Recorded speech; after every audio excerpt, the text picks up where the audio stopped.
根据大爆炸理论，宇宙是一个由致密炙热的基点膨胀到现在的状态的。大爆炸理论是宇宙物理学关于宇宙起源的理论。根据大爆炸理论，宇宙是在大约140亿年前由一个密度极大且温度极高的状态演变而来的。本理论产生于观测到哈勃定律下星系远离的速度，同时根据广义相对论的弗里德曼模型，宇宙空间可能膨胀延伸到过去。这些观测结果显示，宇宙是从一个起始状态膨胀而来。在这个起始状态中，宇宙的物质和能量的温度和密度极高。至于在此之前发生了什么，广义相对论认为有一个引力基点，但物理学家对此意见并不统一。大爆炸一词在狭义上是指宇宙形成最初一段时间所经历的剧烈变化，这段时间通过计算大概距今137亿年前，但在广义上指当今流行的揭示宇宙起源和膨胀的理论。这一理论的直接推论是我们今天所处的宇宙同昨天或者明天的宇宙不同。根据这一理论，乔治·盖莫夫在1948年预测了宇宙微波背景辐射的存在。1960年，这一辐射被探测到，有力地支持了大爆炸理论，从而否定了另一个比较流行的稳恒态宇宙理论。大爆炸理论是通过实验观测和理论推导发展的。在实验观测方面，1910年和卡尔·维海姆怀兹证实了大多数漩涡星云正在退离地球。不过他们并没有联想到这对宇宙学意味着什么，也不认为发现的星云其实是银河系外的其他星系。同时在理论上，爱因斯坦的广义相对论成功建立并推出了没有恒态宇宙的结论。通过度量描述的宇宙不是膨胀就是收缩。爱因斯坦认为他自己解错了，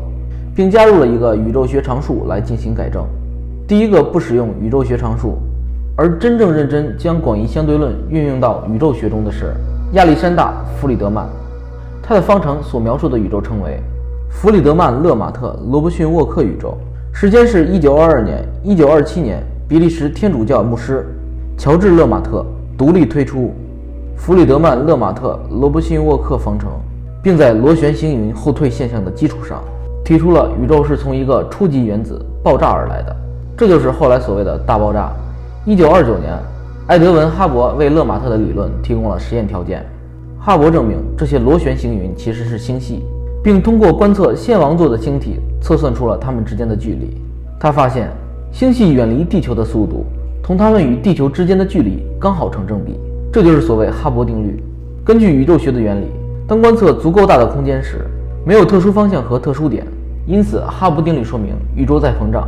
这一观点存在两种互相对立的可能性，一种是由勒马特提出，乔治·盖莫夫支持和完善的大爆炸理论，另一种则是霍伊尔的稳恒态宇宙模型。在稳恒态宇宙模型里，新物质在星系远离留下的空间中不断产生，从而宇宙基本不变化。其实这个理论的提出是出于讽刺勒马特的大爆炸理论的。最开始是在1949年通过 BBC 广播节目形式传播的。论文《物质的自然》发表于1950年。之后的许多年，这两种理论并立，但观测事实开始支持一个演变了热密状态的宇宙。1965年，宇宙微波背景辐射的发现使人们认为大爆炸理论是宇宙起源和演变最好的理论。1970年以前，很多宇宙学家认为宇宙可能在膨胀以前先收缩，这样可以避免从弗里德曼模型推出一个无限致密的荒谬基点。比较有代表性的是理查德·托尔曼的脉动宇宙模型。20世纪60年代末，史蒂芬·霍金等人证明这个假设行不通，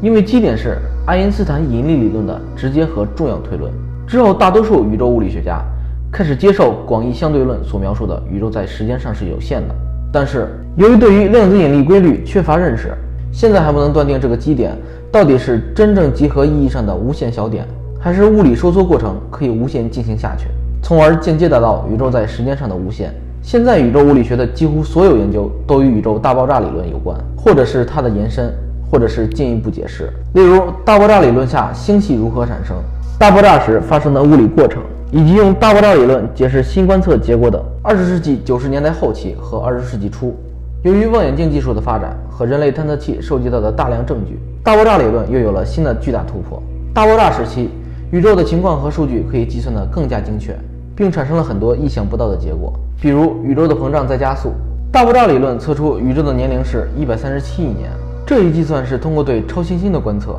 对宇宙背景辐射强度的测量，以及对星系的相关函数的测量得出的。这3个独立测算所得到的结果一致，从而被认为是所谓更详细描述宇宙中星系性质的强有力证据。早期的宇宙充满了同源同性的物质，其温度压强能力都极高。随着膨胀和冷却，宇宙物质经历了变化，这种变化与蒸汽冷却时的凝结过程和水的凝固过程相似，不同之处在于前者发生在更基本的粒子层面上。